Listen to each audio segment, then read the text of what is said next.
7 ปีឆ្នាំជាងនាងរួងនឹងបងវេទនាកនឡង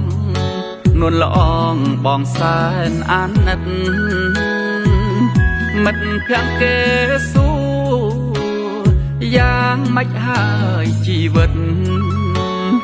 បងខ្មាស់គេពេកពិតក្បិតជីវិតនៅកំរិតសូការរួចគ្មានអ្វីបាត់ដៃតូទេគ្មានទ្រព្យគ្មានគេមានតែបំណុលជាប់ខ្លួនឡើងមកភ្នំពេញប្រឹងធ្វើការលាក់ពួនហូបចុកមិនសមសួនជួលបន្ទប់$40ប្រឹងណាស់ខំណាស់ខ្មាស់ក្រណាស់ខ្ញុំសាមជាងគ្មានអ្វីមួយដុំ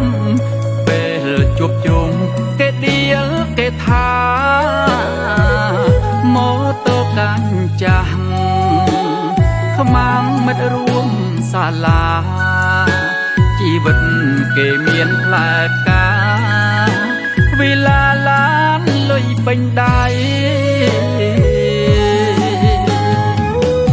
ប្រពន្ធបងអើ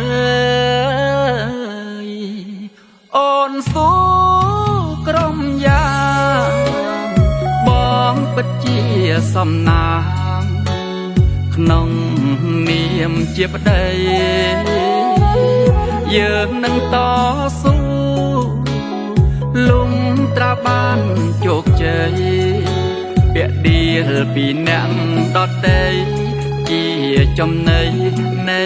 កម្លាំងចិត្ត